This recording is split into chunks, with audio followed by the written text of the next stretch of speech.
भव्या जी पूजा की माला बनाते हुए, अरे मेरे दोनों नलायकों, उठने का कास्ट करो, अगर मैं आ गई न ऊपर तो तुम दोनों की सुबह की शुरुआत मेरी चप्पल से होगी। इतना बोल उन्होंने अपने जोरदार आवाज में नायू नोनू का नाम लिया। सुबह सुबह भव्या जी को ऐसे चिल्ता सुन ज्ञान जी अपने रूम से निकलते हुए बोले, अरे भाग्यवान, ये सुबह सुबह आप अपना गला गर्म पानी से ठीक न करके अपने दोनों बच्चों पर चिल्ला के क्यों कर रही है। ज्ञान जी की ऐसी बातें सुन भव्या जी ने अपनी आंखें सिकुड़ते हुए बोली, शुक्र है अपना गला उन दोनों पे साफ कर रही हूँ, अगर मैं अपना घर साफ करने पे आई तो आपको अपना नया एड्रेस देखना पाएगा। भव्या जी से ऐसी बातें सुन ज्ञान जी ने अपनी बतिशी उन्हें दिखा दिया। फिर अच्छे पति बनते हुए न्यूज़पेपर लेके बैठ गए। भव्या जी ने अपनी सरसरी नज़र ज्ञान जी पे डाल अपनी तेज आवाज में चलाई, नायूं। खुद का नाम इतनी जोर से लिए जाने पर नायरा घबरा गई, जिसके कारण वो बेड से नीचे जा गिरी। बेड के नीचे गिरते ही नायरा के करहाने की आवाज आए, ओरे मैया रे, मेरी पतली कमसन कमर टूट गई। वो अभी अपनी कमर टूटने का दुख थोड़ी देर और मना पाती की उसे अपनी माँ की जोरदार आवाज आई, नायूं। अपनी माँ का गुस्सा भांपते हुए नायरा जमीन पर रेंगते हुए ही वॉशरूम में चली गई। थोड़ी देर बाद नायरा तैयार होकर बाहर आई। उसने खुद को आईने में देखने का ज़हन तक नहीं किया। वो ऐसे ही बिना क्रीम लगाए, बिना अपने बालों को कंघी करे ही रूम से निकल गई। नायरा जैसे ही सीढ़ी से नीचे उतरने वाली थी कि उसे अपनी नीचे खड़ी माँ का फरमान मिला, अकेली आई तो टांगे तोड़ दूंगी। अपने जोड़ीदार को घसीटते हुए लेके आ। नायरा ने भी अपनी माँ के बातों पर अमल करने के लिए नयन के रूम के तरफ बढ़ गई। नयन का कमरा। नयन अपने पूरे बिस्तर पर अराह टहरा होके सोया हुआ था। जहाँ उसका पैर होना चाहिए था वहाँ उसका सर था। उसे तो अपनी माँ का चिल्लाना भी किसी बॉलीवुड मूवी का गाना लग रहा था, जिसे एंजॉय कर वो बड़े आराम से अपनी माँ के गुस्से में घी डाल सो रहा था।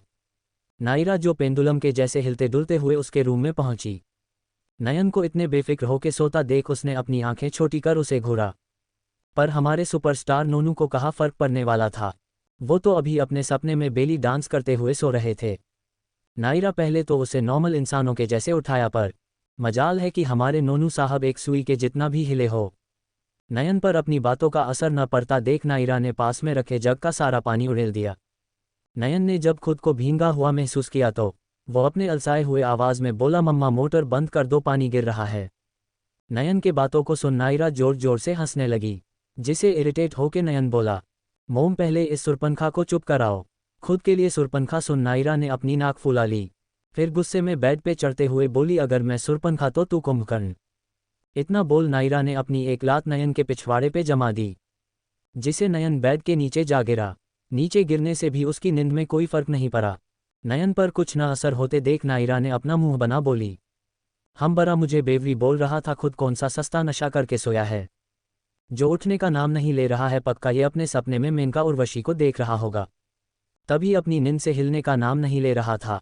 नायरा अभी नयन को उठाने के बारे में सोच ही रही थी कि उसे पानी मोम की बात याद आई। उसे खींचते हुए लेके आ। नायरा ने भी बिना ज़्यादा सोचे नयन के एक पैर को अपने दोनों हाथों से पकड़ खींचने लगी। बहुत ही मशक्कत के बाद आखिर में वो उसे सीढ़ी के पास लेके आ ही गई, पर उसे अब समझ नहीं आ रहा था कि वो अब नयन को नीचे कैसे लेके जाए। वो अभी सोच ही रही थी कि उसे अपनी माँ के चिल्लाने की आवाज़ आए, जिसे नायरा ने डर के मारे नयन को सीढ़ी के नीचे ही धक्का दे दिया। नयन जो बड़े आराम से अपने सपने में बम्पिंग जंपिंग कर रहा था, जब उसे अपने पीठ कमर में दर्द का एहसास हुआ तब उसने जल्दी से अपनी आंखें खोली, पर अफसोस तब तक वो सीढ़ियों से नीचे गिरे जा रहा था। वो सीधा नीचे गिर के ज्ञान जी के कदमों में जाके रुका। नयन को ऐसे गिरते पड़ते अपने कदमों में आते देख ज्ञान जी उसे तंज कसते हुए बोले, बेटा तुम आराम से भी आके मेरे पैर छू सकते हो, ऐसे सीढ़ियों पे गुलाटी मारते हुए आने की क्या ज़रूरत थी। तुम्हारा मेरे पैरों को छूने के लिए सिद्ध देख मेरी तो आंखें ही नम हो गई।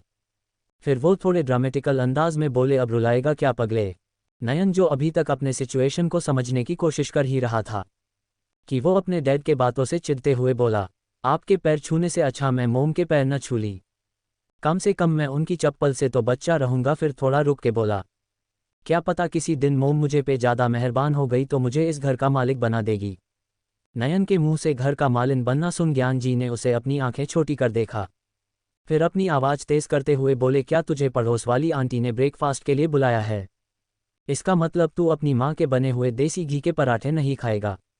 अभी नयन अपने डैड की बातों को समझ पता कि एक उड़ती हुई चप्पल उसके सर पे आके लगी। एक खूबसूरत लड़की बस स्टैंड पर खड़ी थी। एक नौजवान बोला, चांद तो रात में निकलता है, आज दिन में कैसे निकल आया? लड़की बोली, अरे उल्लू तो रात को बोलता था, आज दिन में कैसे बोल रहा है। उसका चेहरा रोने जैसा हो गया। वो फर्श पे लोटपोट होते हुए बोला, मोम आप हमेशा मुझे ही अपना आशीर्वाद क्यों देती है? आपको हमेशा मेरी ही गलती दिखती है, आप नायों को कुछ नहीं बोलती। उसने आपके नन्हे से चांद के टुकड़े को सीढ़ियों से धक्का दे दिया। अगर मेरे चेहरे पे लग जाती तो कौन लड़की मुझे देखती? फिर मैं आपके लिए चिकनी चमेली जैसी बहू कैसे लाऊंगा? नयन नॉन स्टॉप जमीन पर लौटते हुए बोले जा रहा था। ज्ञान जी ने तो उसे और उसकी बातों को ऐसे नज़रअंदाज किया जिसे वो वहाँ हो ही न। भव्या जी जो नयन की नौटंकी सुनने के लिए किचन के बाहर आ गई थी, उसकी ओवरएक्टिंग देखते हुए बोली, तुझे चेहरे पे लगने का डर है, हड्डी टूटने का नहीं। फिर अपनी आंखें छोटी कर बोली, और क्या बोले तुम, चिकनी चमेली बहू? अरे तुझे कोई कोयले के खदान की लड़की भी दे दे तब अपना ये सिंचन वाला चेहरा दिखाना। अपनी माँ से फूल बेचती सुने के बाद नयन अपना मुंह बनाते हुए बोला, मोम मेरा तो ठीक है, पर आप अपनी बिल्ली जैसी बेटी को तो कुछ बोलिए, जिसने मुझ आपके नाजुक काली जैसे बेटे को सीढ़ियों से धक्का दे दिया। इस बार नयन के बेचारे दिल की पुकार भव्या जी ने सुन ली। उन्होंने अपनी पैनी नज़र नायरा पे डाली, जो ज्ञान जी के पीछे ऐसे छुपी थी जैसे वो इस घर में हो ही नहीं। भव्या जी ने तेज आवाज में नायरा को सामने आने को कहा, जिसे सुन नायरा अपने दिल पे पत्थर रख आगे आए। नायरा का चेहरा देख कोई भी बता सकता था कि एक जोर की डांट में ही वो रो देगी। नायरा के एक्टिंग स्किल को देख नयन अपनी भवें सिकोड़ते हुए बोला, अच्छा हुआ तू डॉक्टर बनी, अगर तू गलती से भी एंटरटेनमेंट इंडस्ट्री में होती ना, तो तुझे ऑस्कर लेने से कोई नहीं रोक पाता, इसे तो मुझे रोजी रोटी मिलना बंद हो जाता। नयन अभी अपने धुन में बोले ही जा रहा था कि उसे दूसरी चप्पल भी पड़ गई। इस बार बिना अपनी गलती के चप्पल पड़ने से नयन चिढ़ते हुए बोला, मोम अब किस खुशी में आपने मुझे अपना प्रसाद दिया? भव्या जी अपने कड़क आवाज में बोली, अगर 5 मिनट के अंदर तुम नहा के नीचे नहीं आए तो तुम्हें पूरे घर में झाड़ू पोछा करना होगा। अपनी माँ का फरमान सुन नयन 1 सेकंड में ही गायब हो गया। नयन की स्पीड देख नायरा अपना मुंह बनाते हुए बोली, इसकी गायब होने की स्पीड तो पहले से भी ज़्यादा हो गई है। वो अभी खुद में बात कर ही रही थी कि उसे अपने ऊपर अपनी माँ की जलती हुए नज़रें महसूस हुए। नायरा ने अपना तुक गटका, फिर अपनी माँ के तरफ देख, जो उसे अपनी आंखें छोटी कर देख रही थी। वो कुछ पूछ पाती कि उसे अपनी माँ की कड़क आवाज आए, आज किस खुशी में तुमने अपने बालों में कंघी नहीं की? अपने बालों का जिक्र होता सुन नायरा अपना मुंह बना के बच्चों के जैसे शिकायत करते हुए बोली, मोम मुझे बिल्कुल अच्छा नहीं लगता कंघी करना, उसमें बहुत टाइम लगता है और मेरे नाजुक कमसन हाथ दुख जाते हैं। नायरा ने अभी बोलना खत्म हो किया था कि उसे भी अपनी माँ का आशीर्वाद मिला। जी हाँ, उसे भी अपनी माँ की उड़ती चप्पल आके पड़ी। खुद पे चप्पल पड़ते ही नायरा अपने रक्षा कवच के पीछे छुप गई। जी हाँ, ये और कोई नहीं ज्ञान जी थे। आखिर माँ से बचने का सबसे अच्छा कवच है पिता। ज्ञान जी भी अपने बेटी के बचाव में आगे आते हुए बोले, अरे कोई बात नहीं, अभी बच्ची है। फिर नायरा के तरफ मूर्ति हुए बोले, नायू जाओ कंघी लेके आओ, मैं कॉम कर देता हूँ। नायरा ने जब अपने डैड की बात सुनी उसने उनके आगे बोलने का इंतजार भी नहीं किया। वो अपने पैरों में रॉकेट लगा रूम में भागी। नायरा की स्पीड देख भव्या जी ज्ञान जी से बोली, वैसे आपकी बेटी बड़ी कब होगी? ज्ञान जी अपने नसमझी के भाव लिए बोले, मतलब? भव्या जी बनावटी मुस्कान लिए बोली, मतलब 25 साल की घोड़ी हो गई है, भगवान के कृपा से डॉक्टर भी बन गई, तो अब बताएं इससे ज़्यादा वो कब बड़ी होगी? ज्ञान जी अपने चेहरे पे मुस्कान लिए भव्या जी को ठीक करते हुए बोले, डॉक्टर नहीं, भाग्यवान सर्जन।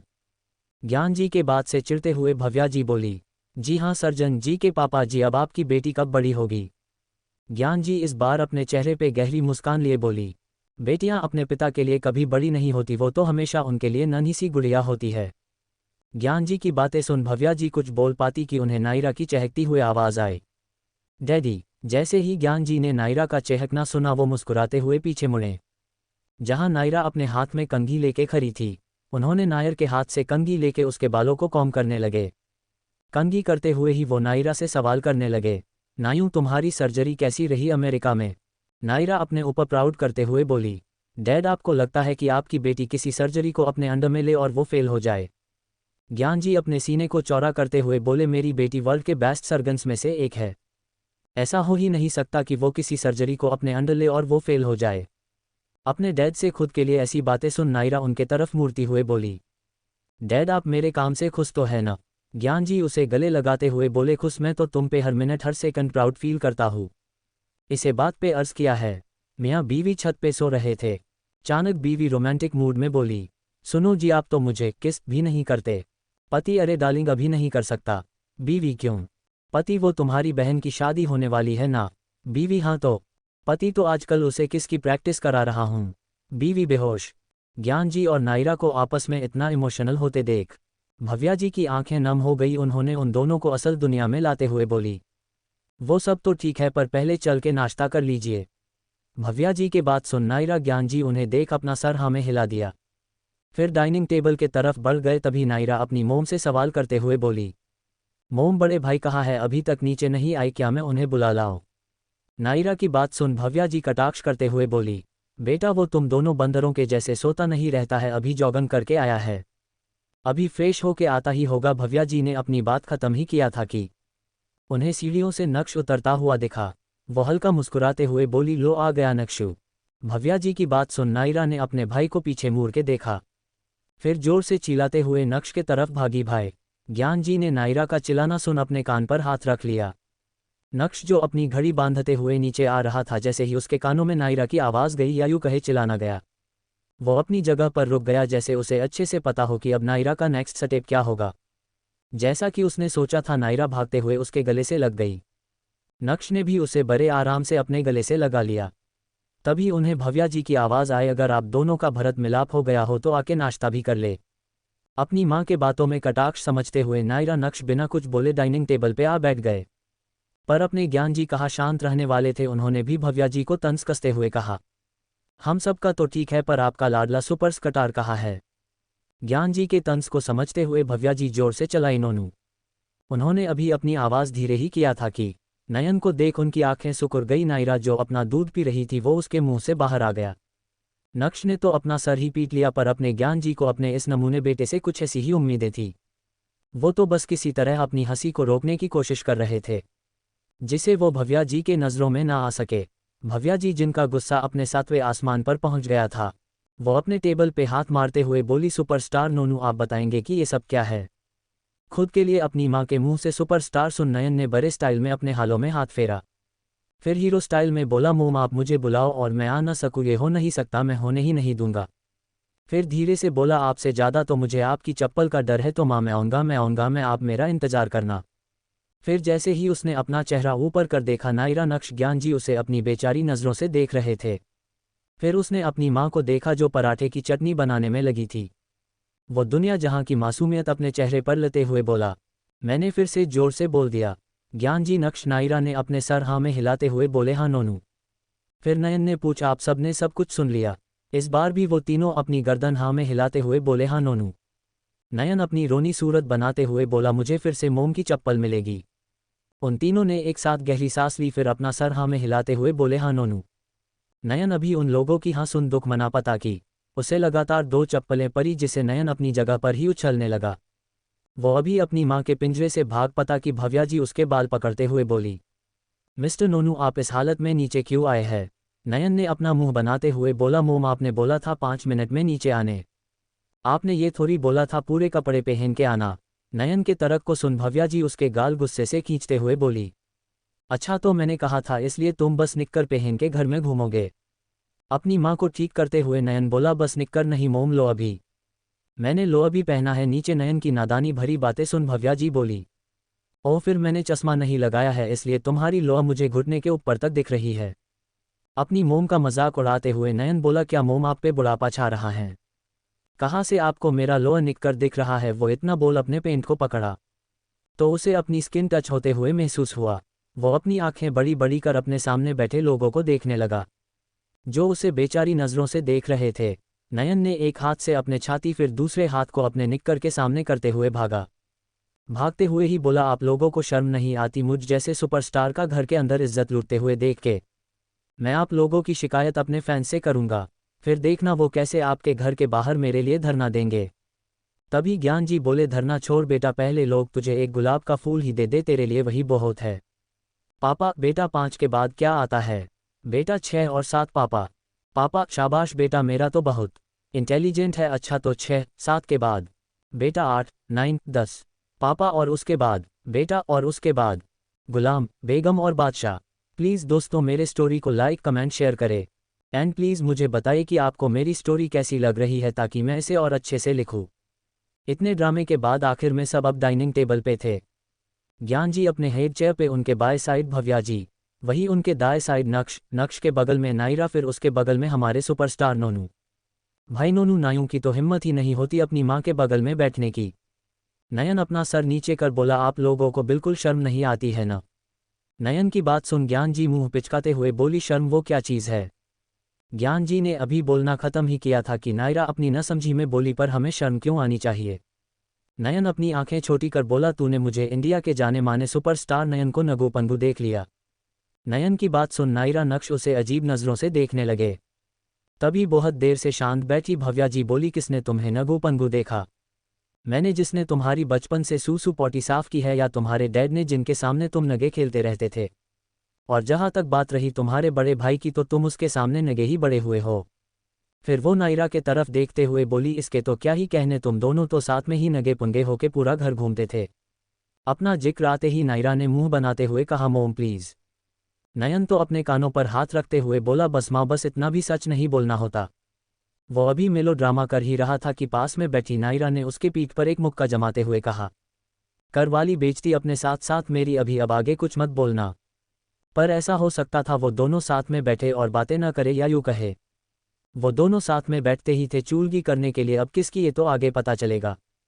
नोनू, जो अपने दूध के ग्लास को देख अपना मुंह हारा टहरा बना रहा था, वो नायू को अपनी आंखें छोटी कर देखते हुए बोला, तूने अपना मिल्क पी लिया। नयन की बात सुन नायरा अपने बालों को पीछे झटकते हुए बोली, कोई शक। नयन हल्का मुस्कुराए फिर बोला, पी लिया था, या मुझे देख के मुंह से निकाल दिया था। नयन की बात सुन नायरा अपनी आंखें बड़ी कर उसे देखने लगी, फिर मुंह बनाते हुए बोली, तुझे क्या मतलब, मोम ने नहीं देखा ना बस। नयन अपने बालों पर हाथ फेरते हुए बोला, मैं इतना हॉट हूं कि तेरे मुंह से मेरी हॉटनेस बर्दाश्त नहीं हुए। नायरा नयन की बात पे तंज भरी मुस्कान लिए बोली, मेरा मुंह दूध की हॉटनेस बर्दाश्त नहीं कर पाया, ना कि मोटे तोंद वाले अंकल जी की। नायरा का तेज सुन नयन उसे चिढ़ भरी नजरों से देखने लगा। सब अभी नाश्ता कर ही रहे थे कि ज्ञान जी, जो हेड चेयर पे बैठे थे, उन्होंने अपनी पैनी नज़र सब पे डाल अपनी बात कहना शुरू किया। अब जब सब यहाँ मौजूद ही है तो मुझे कुछ अनाउंसमेंट करना है। ज्ञान जी के अनाउंसमेंट को सुनने के लिए सब शांत हो गए। अब सबकी नज़र उन पे थी। ज्ञान जी ने जब सबको अपनी तरफ देखता पाया तो उन्होंने गहरी सांस ली, फिर कहना शुरू किया, नक्श जिस प्रोजेक्ट पर कब से काम कर रहा था, फाइनली वो प्रोजेक्ट लॉन्च होने वाला है। जब सब ने यह बात सुनी तो सब खुशी से हूटिंग करने लगे। नक्श भी उन्हें खुश देख के खुश था, पर आगे की बात के लिए थोड़ा परेशान भी था। भव्या जी ने ज्ञान जी को टोकते हुए कहा, आप ये बात पहले बता देते, मैं कुछ अच्छा बनाती। इतनी खुशी की बात ऐसे रूखे सूखे सबको सुना पड़ रहा है। तभी नयन बीच में घुसते हुए बोला, रूखी सूखी नहीं, मोम भी लगी हुए। नयन की बात सुन भव्या जी ने उसे गुस्से भरी नज़र से देखा। अभी वो दोनों अपनी बातों के जंग में घुसते कि ज्ञान जी ने उन्हें शांत रहने को बोल आगे बोले, बात बस इतनी सी नहीं है भव्या जी, असल बात यह है कि इस प्रोजेक्ट के लिए नक्श को इंडिया जाना होगा। नक्श के इंडिया जाने से भव्या जी को कुछ खास फर्क नहीं पड़ा। वही नायरा थोड़ा उदास हो गई। वही नयन तो फूले नहीं समा रहा था, वो तो अपने चेयर पे खड़ा होकर नाचने लगा। वो जोर जोर से चिल्लाते हुए बोला, ये अब मैं अकेला नहीं रहूंगा, अब मैं अपने बड़े भाई के साथ रहूंगा। वो मेरे लिए खाना बनाएंगे, बर्तन धोएंगे, कपड़े साफ करेंगे, झाड़ू पोछा भी वही करेंगे। नक्श, जो नयन की बकवास बातें कब से सुन रहा था, वो चिढ़ते हुए बोला, बोल तो तुम ऐसे रहे हो जैसे ये सारे काम तुम खुद करते हो। अपने बड़े भाई की बात सुन नयन अपनी बतीशी दिखाते हुए बोला, हाँ ये काम मेड करती है, पर आपको तो अपना काम खुद करना पसंद है ना, तो मुझे लगा ये सब काम भी आप खुद ही करेंगे। नयन की बातें सुन नक्श उसे अपनी खा जाने वाली नज़रों से देख रहा था। तभी उनके कोनों में ज्ञान जी की बात गई हो गया। नोनू नयन ने भी अपनी दुनिया जहाँ की मासूमियत लिए अपना सर हाँ में हिला दिया। ज्ञान जी ने नयन का ड्रामा देख अपना सर हिला दिया, फिर बोले, अगर हो गया हो तो बैठ जाओ, अभी बात खत्म नहीं हुए है। नयन ने जब ये सुना कि अभी भी अनाउंसमेंट बाकी है, वो अपना मुंह बनाते हुए बोला, ये अनाउंसमेंट है या सुरंग जो खत्म ही नहीं हो रही है।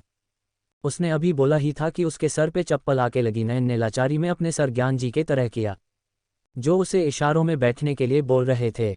नयन अपनी चेयर पे बैठते हुए धीरे से बोला, अब पता चला लोग पति अपनी को इक्वल क्यों कहते हैं। दोनों की हरकतों के साथ चप्पल फेंकने की भी स्पीड सेम हो जाता है। वो अभी बोल ही रहा था कि उसे किसी की घूरती हुए नजरें महसूस हुए। उसने सर ऊपर कर देखा तो ज्ञान जी भव्या जी उसे खा जाने वाली नज़रों से देख रहे थे। वही नक्श नायरा बेचारी नज़रों से उसे देख रहे थे। उनका तो चलता रहेगा, आपके लिए कुछ स्पेशल है। डॉक्टर, कल रात को क्या खाया था। लड़की, बर्गर, पिज्जा और कोक। डॉक्टर, देखो ये फेसबुक नहीं है, सच बताओ। लड़की, जी, बासी रोटी और टिंडे की सब्जी। बार नयन एकदम किसी शांत बच्चे के जैसे बैठ गया। नयन को शांत देख ज्ञान जी ने अपनी बात आगे बढ़ाते हुए कहा, अकेले नक्श ही इंडिया नहीं जाएगा बल्कि हम सब इंडिया जाएंगे। ज्ञान जी की बात सुन नक्श को छोड़ सब सदमे में चले गए। नयन नायरा ने पहले एक दूसरे को देखा, फिर अपनी माँ को, जिनका चेहरा गुस्से से लाल हो चुका था, अपनी माँ का गुस्सा भांपते हुए। नयन नायरा के कान में धीरे से बोला, मुझे तो लगा था डैड खिलाड़ी है, पर खतरों के खिलाड़ी है, ये बात मुझे आज पता चली है।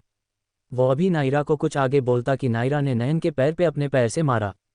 नयन अभी दर्द से कराह पता कि नायरा ने उसके मुंह पे अपना हाथ रखे हुए उसके कान में धीरे से बोली, अबे गधे, जब तुझसे धीरे बोला नहीं जाता है तो तू बोलता क्यों है।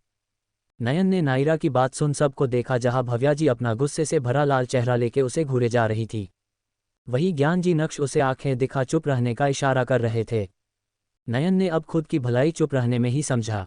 अभी सब नयन को देख ही रहे थे कि भव्या जी की गुस्से भरी कर्कश आवाज़ पूरे डाइनिंग रूम में गूंज उठी। और हम इंडिया किस खुशी में जा रहे हैं, ज़रा ये बताने का कास्ट करेंगे मिस्टर ज्ञान सिंघानिया। अपनी माँ के ऐसे तेवर देख नायरा नयन ने अपना थूक गटक लिया। नक्श ने कोई प्रतिक्रिया नहीं दी, जैसे उसे पहले से ही पता था कि इंडिया जाने के नाम पे उसकी मोम ऐसा ही रिएक्शन देंगी।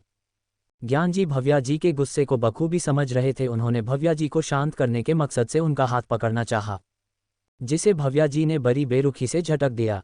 अपने मोम डैड के बढ़ते तापमान को देख नक्श ने नयन नायरा को चलने का इशारा किया, जिसे समझते हुए नायरा नयन ने बिना ज़्यादा सोचे अपने जूते चप्पल अपने अपने हाथ में लेके बिना आवाज़ किए निकल गए, जैसे वो कभी वहाँ थे ही नहीं। उनकी इस हरकत को देख नक्श मुस्कुराते हुए न में सर हिला दिया, फिर वो भी ज्ञान जी को कुछ इशारा कर बिना आवाज़ किए निकल गया। सबकी ऐसे भागता देख ज्ञान जी ने अपना मुंह पिचका लिया। वो खुद में बड़बड़ाते हुए बोले, ये सब मुझे अपनी डरावनी माँ के पास अकेले छोड़ के कैसे भाग कैसे सकते हैं। क्या ये भूल गए हैं इनका एक ही बाप है, अगर मुझे इन्होंने घर से निकल दिया तो ये नालायक डैड किसे बोलेंगे। ज्ञान जी अभी अपने सोच में ही थे कि उन्हें भव्या जी की तंज भरी आवाज़ आई। अब बोलेंगे भी, आपके शहजादे शहजादी तो निकल लिए आपको अकेला छोड़ के।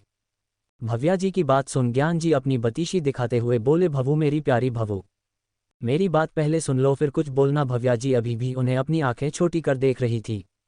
ज्ञान जी अपने चेयर को भव्या जी के चेयर से सटाते हुए बोले, भवू आप जानती हैं न, ये हमारा देश नहीं है, ये हमारे लोग नहीं है, आखिर कब तक हम यहाँ रहेंगे।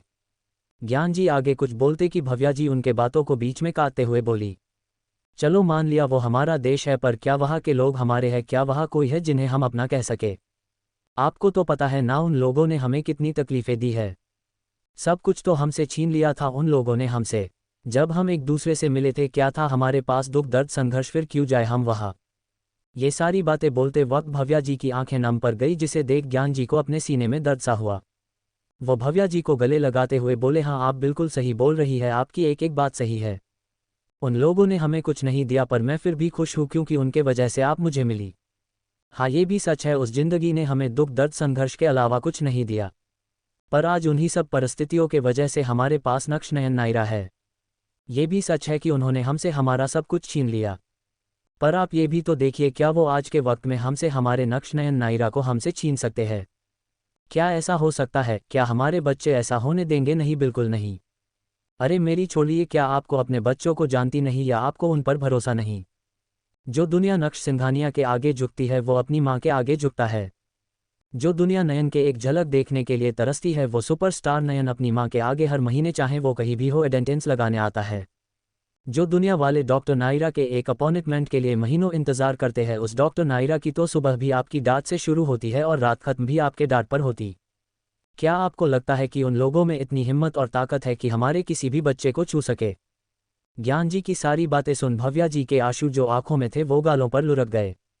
ज्ञान जी माहौल को थोड़ा अच्छा करते हुए बोले, अगर आपको किसी दिन लगा कि आपका कोई कपूत आपके हाथों से निकल रहा है तो उन्हें आप अपनी जान से प्यारी मजबूती की मिसाल अपनी चप्पल से चीख कर देना।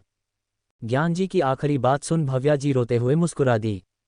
यार इनकी बात सुन मुझे तो बस यही याद आ रहा है, एक बार तो राधा बनकर देखो मेरे सांवरिया। राधा यूं रो रो कहे, एक बार तो राधा बनकर देखो मेरे सांवरिया। राधा यूं रो रो कहे, क्या होते हैं आंसू, क्या पीड़ा होती है, क्यों दर्द उठता है, क्यों आंखें रोती है, एक बार आंसू तो बहाकर देखो सांवरिया। राधा यूं रो रो कहे। Please like share comment. Bhavya ji Gyan ji की सारी बातों को समझ रही थी, पर उनके मन का डर उन्हें आगे बढ़ने से रोक रहा था। वो अपने भारी मन से बोली, क्या हमरा जाना जरूरी है। आपके समझने के वजह से ही मैंने नोनू को इंडिया जाने दिया था। अब नक्शु भी वहाँ काम करना चाहता है, मैं उसे रोक नहीं रही हूँ। पर अगर हम सब वहाँ चले जाएंगे तो इसका मतलब ये हुआ कि हम यहाँ कभी नहीं आ पाएंगे। भव्या जी के बातों में अभी भी झिझक महसूस कर ज्ञान जी हल्का मुस्कुराते हुए बोले, भवु नोनू अपने पैशन को फॉलो करना चाहता था। हम अपने डर के वजह से उसे खुद से तो नहीं बांध सकते थे न। नोनू को इंडिया भेजकर क्या आपको अपने डिसीजन पर पछतावा होता है?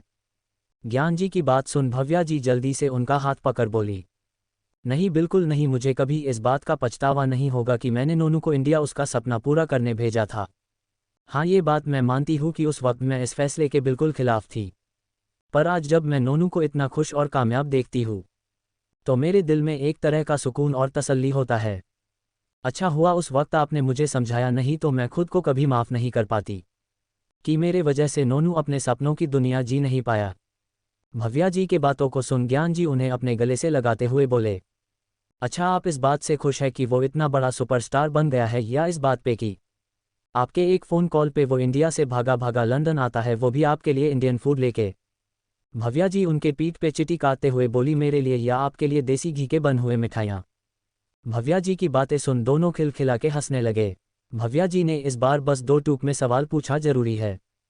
ज्ञान जी ने अपनी शांत आवाज़ में उन्हें जवाब दिया, बहुत। ज्ञान जी से ऐसा जवाब सुन भव्या जी ज्ञान जी से अलग होते हुए उन्हें अपनी संदेह भरी नज़रों से देखा, जिसे महसूस कर ज्ञान जी उन्हें वापस से गले लगाते हुए बोले, इस बार हमें खुद के लिए नहीं अपने बच्चों के लिए वहाँ जाना होगा। आखिर कब तक हम उन्हें उनके आने वाले कल से दूर रखेंगे? ज्ञान जी के घुमावदार बातों को न समझते हुए भव्या जी अपना मुंह टेढ़ा करते हुए बोली, मतलब? ज्ञान जी उनके बने हुए मुंह को सीधा करते हुए बोले, मतलब ये कि आप अपने दामाद को लंदन बारात लाने बोलेंगी, या आप खुद अपने बेटे की बारात लेके इंडिया जाएंगी? ज्ञान जी को अपने बच्चों की शादी की बात करता सुन भव्या जी खुशी से अपनी आंखें गोल गोल घुमाते हुए बोले, मैं तो अपनी बेटी की डेस्टिनेशन वेडिंग करूंगी, देखना। भव्या जी को बच्चों के जैसे खुश होता देख ज्ञान जी उनके सर पे हाथ रखते हुए बोली, आपने तो अपने लिए दामाद देख लिया है, पर वो लोग अपने बेटे के लिए दूसरी लड़की देख रहे हो तो? ज्ञान जी को ऐसे बोलता सुन भव्या जी अपने चेयर से उठते हुए बोली, ऐसे कैसे, वो मेरी बेटी को रिजेक्ट कर देंगे, मैं ऐसा होने ही नहीं दूंगी। ज्ञान जी उनके हाथ को पकड़ वापस चेयर पे बैठाते हुए बोले, पर कुछ करने के लिए भी हमें इंडिया में रहना होगा ना? ज्ञान जी की बात सुन भव्या जी तनते हुए बोली, हाँ बिल्कुल हमें इंडिया में रहना होगा। चोला इंडिया नहीं तो वो लोग मेरे दामाद की शादी पता नहीं किस चुड़ैल से करवा देंगे। भव्या जी बात सुन ज्ञान जी अपना मुंह बनाते हुए बोली, कैसी माँ है, इसे अपनी बेटी से ज़्यादा इस बात का डर है कोई और लड़की इसके दामाद को न छीन ले। ज्ञान जी को ऐसे फुसफुसाते सुन भव्या जी अपनी आंखें छोटी कर बोली, आपने कुछ कहा? भव्या जी के एक्सप्रेशन देख ज्ञान से जल्दी में अपना सर न में हिलाते हुए बोले, नहीं मैंने कहा कुछ बोला, मेरी इतनी हिम्मत थोड़ी है कि मैं तुम्हारे सामने कुछ बोल सकता हूँ। ज्ञान जी की बात सुन भव्या जी ने रजामंदी में अपना सर हाँ में हिला दिया। भव्या जी को शांत होता देख ज्ञान जी ने गहरी सांस ली। तभी भव्या जी का सवाल सुन ज्ञान जी ने अपना तो गटक लिया, वैसे मुझे ये तो समझ आया कि मेरा दामाद बारात लंदन लेके नहीं आ सकता, पर हमें बारात इंडिया लेके जाना है, ये बात मुझे समझ नहीं आई। ज्ञान जी पहले तो थोड़ा घबरा गए, फिर भव्या जी को समझते हुए बोले, इंडिया में बारात लेके जाने का मतलब है कि आप अपने लिए इंडियन बहू ही लाएंगी ना? अब गोरी अंग्रेज तो आपको जमेगी नहीं जो आपके लाल पीले को देसी घी के पराठे खिलाए, और आपका राजा बेटा तो आपको बहू ढूंढ के देने से रहा, इसके लिए तो आपको खुद से ही मेहनत करना होगा। भव्या जी ने भी ज्ञान जी के बातों में सहमति दिखाई। फिर वो खोए हुए सवार में बोली, वो सबका तो समझ में आता है, पर इस नोनू नाम के प्राणी का हम क्या करें, जिसका एक पैर लंदन में दूसरा इंडिया में है, फिर भी अवारों के जैसे घूमता फिरता है। इतना बड़ा सुपरस्टार है पर नालायक की एक भी गर्लफ्रेंड नहीं है, ना ही किसी लड़की के साथ रिमूर्स है। फिर वो तिरछी नज़र से ज्ञान जी को देखते हुए बोली, क्या लगता है वो हमें बहू लाके देगा या दामाद? ज्ञान जी ने भव्या जी के सवाल सुन उन्हें अपनी आंखें बड़ी कर देखा, फिर गहरी सांस लेते हुए बोले, जो भी हो हमें तो उसे एक्सेप्ट करना ही होगा, नहीं तो औरों का पता नहीं। आपका कपूत आपके पैरों को नहीं छोड़ने वाला। भव्या जी ने ज्ञान जी की बात सुन नयन को उनके पैरों में गिरा हुआ इमेजिन किया। जल्दी ही दोनों एक साथ नहीं चिल्लाए, ये सोचना भर भी दोनों को पागल बनाने के लिए काफ़ी था। इसी बात पे आज के दिन को खुशनुमा बनाने के लिए आज का जोक। पप्पू चैटिंग किसे कहते हैं? गप्पू पता नहीं, तुम ही बताओ। पप्पू जो एक दूसरे का थोबड़ा देखे बिना ही एक दूसरे को पकाते हैं। आधुनिक समाज में उसे ही चैटिंग कहते हैं।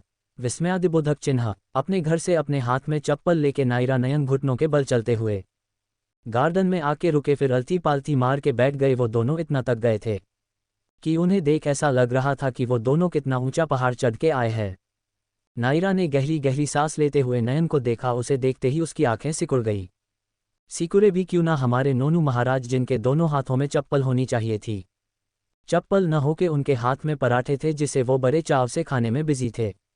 नायरा अपने कन्फ्यूजन में बोली, नोनू तेरे हाथ में तो चप्पल थी ना, तो अब तेरे हाथ में पराठे कैसे आ गए? नयन नायरा के कन्फ्यूजन को क्लियर करते हुए बोला, अरे मैं तो अपने हाथ में चप्पल ही लेके निकल रहा था, पर उसी समय मेरी नज़र तेरे प्लेट के पराठों पर गई। मुझे लगा हमारे इस तरह जाने से कहीं हमारी पराठी रानी नाराज़ न हो जाए, तो मैंने अपनी चप्पल को वही छोड़ दिया और पराठे लेके आ गया। जब नायरा को नयन के बातों में इम्पोर्टेंट इन्फॉर्मेशन मिला कि ये उसके प्लेट के पराठे हैं, उसने नयन के ऊपर झपटा मारा जिसे नयन घास में गिर गया। नायरा उसके पेट पे अलती पालती मार के बैठ अपने पराठों को खाने लगी।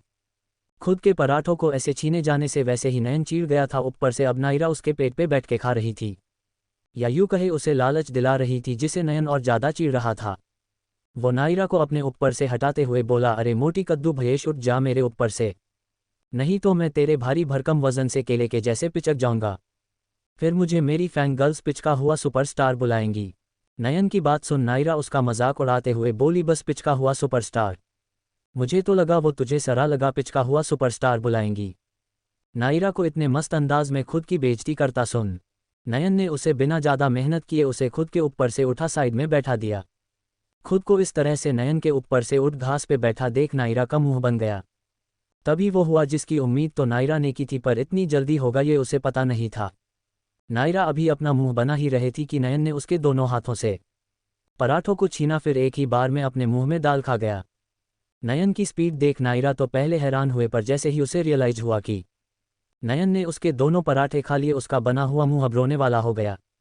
नायरा अब जोर जोर से दहाड़ मार के रोने लगी।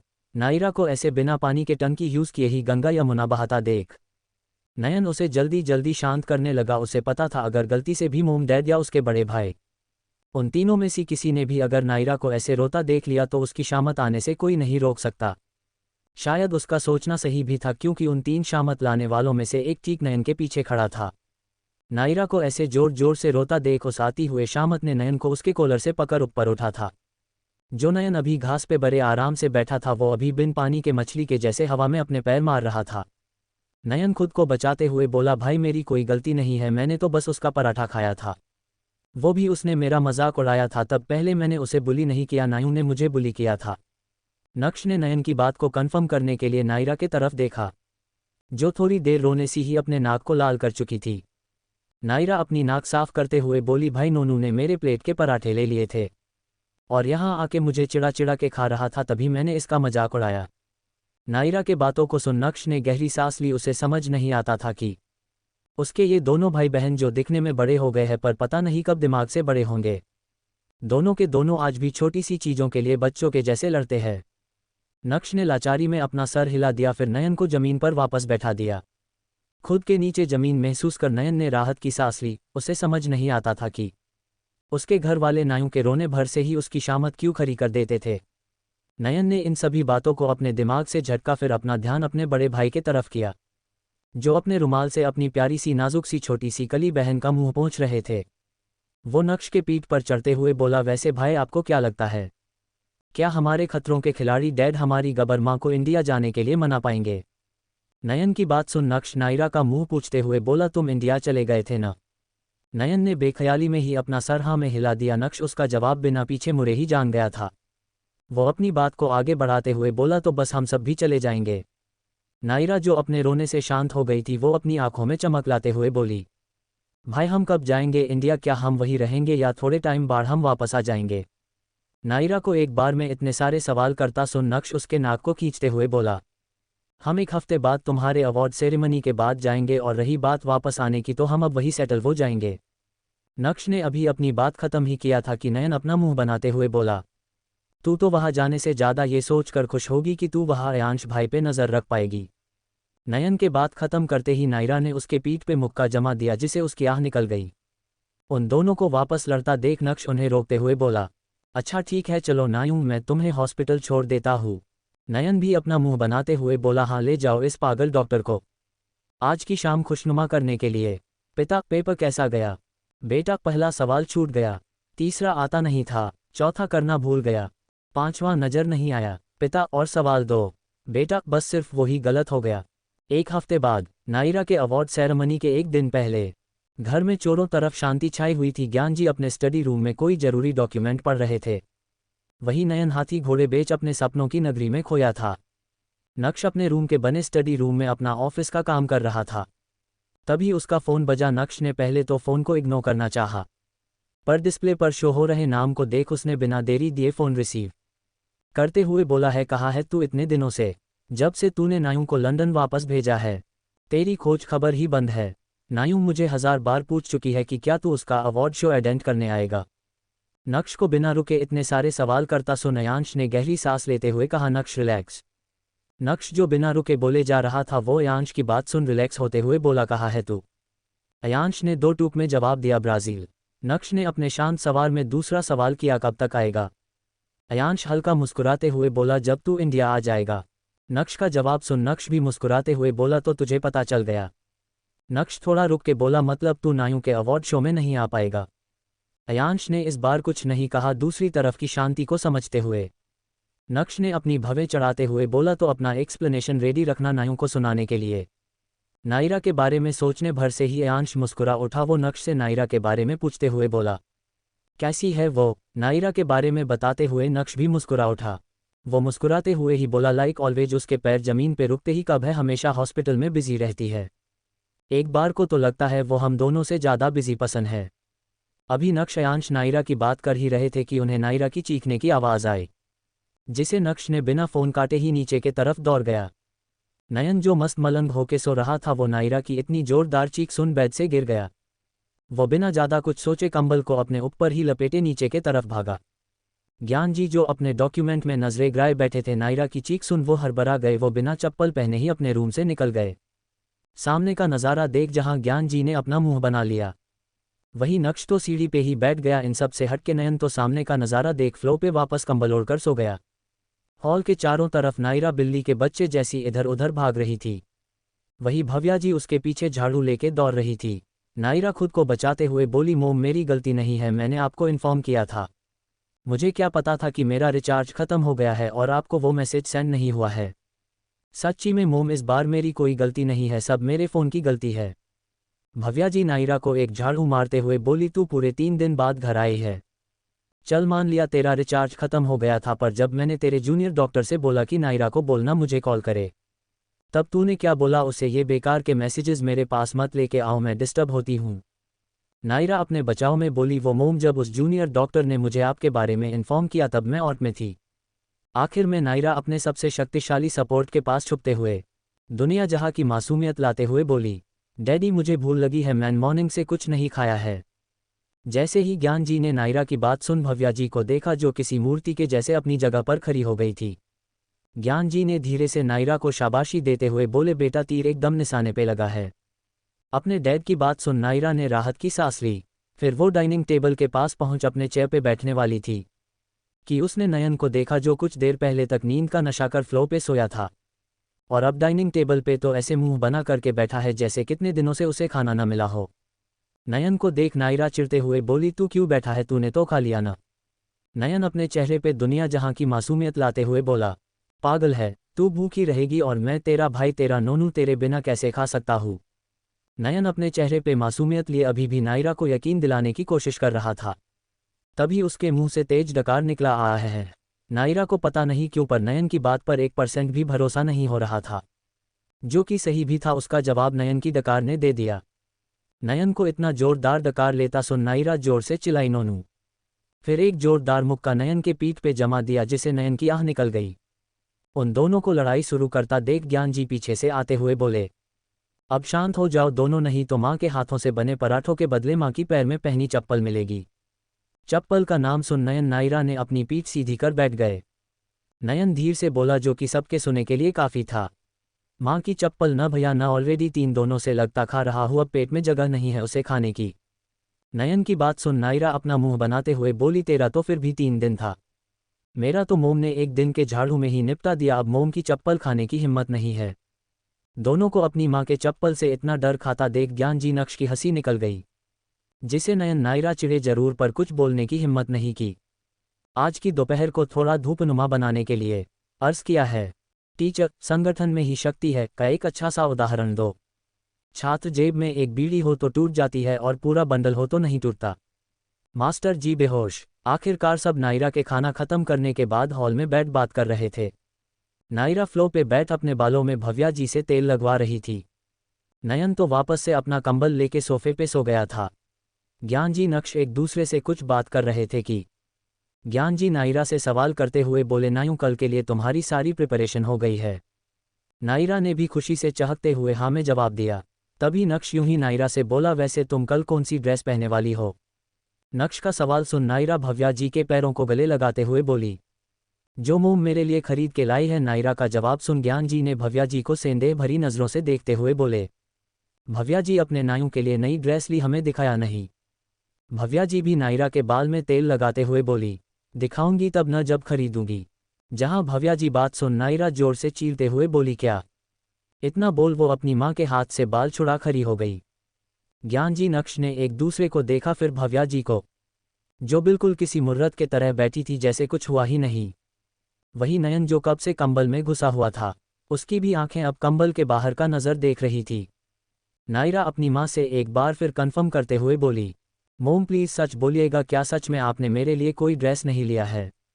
भव्या जी अभी एकदम शांत सोफे बैठे हुए ही एक टूक में जवाब दिया नहीं। नायरा भव्या जी के पैरों में गिरते हुए बोली, पर क्यों मोम? मैंने तो आपको बोला था न कि मेरे पास कोई न्यू ड्रेस नहीं है अवार्ड शो के लिए। तो फिर आपने मेरे लिए न्यू ड्रेस क्यों नहीं लिया? भव्या जी अपने चेहरे पर झूठी मुस्कान चिपकाते हुए बोली, क्या मैंने तुम्हें कॉल किया था? नायरा न समझ के भाव से बोली, हाँ किया था, तो उसका क्या? भव्या जी अभी अपने चेहरे पर झूठी मुस्कान लिए बोली, तो बेटा क्या तुमने मुझे कॉल बैक किया था? नायरा अब रोने वाला मुंह बना के बोली, उसके लिए मैंने आपको सॉरी बोला ना मम्मा। तो फिर आपने मेरे लिए ड्रेस क्यों नहीं लिया? भव्या जी नायरा के ठुड्डी को अपने तेल लगे हुए हाथ से पकड़ते हुए बोली, तो बेटा वो मैसेज ये था कि नायू मॉल में तुम्हारी ड्रेस चूज कर दी है, तुम जाके उनमें से किसी को सिलेक्ट कर फिटिंग के लिए दे देना। अपनी मां की पूरी बात सुनने के बाद नायरा का तो सर ही घूमने लगा। खुद को संभालने के लिए वो जमीन पर ही लेट गई। नायरा को इतने सदमे में जाता देख नयन, जिसकी अभी तक बस आंखें ही बाहर थी, वो जोर जोर से हंसते हुए जमीन पर गिर गया। उसमें भी उसे गिरने का कोई एहसास नहीं हुआ, वो तो पूरा फ्लो घूम घूम कर हंस रहा था।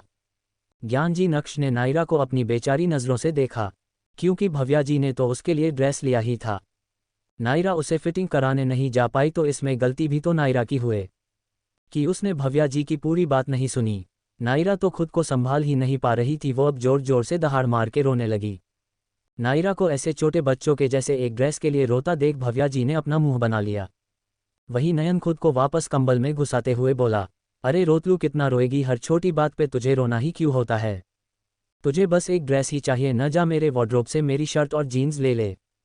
फिर अपनी जीभ काटते हुए बोला, ओ सॉरी, जीन्स तो तुझे आएगी नहीं, तो तू एक काम कर, मेरे बॉक्सेस पहन के अवार्ड शो में चली जाना।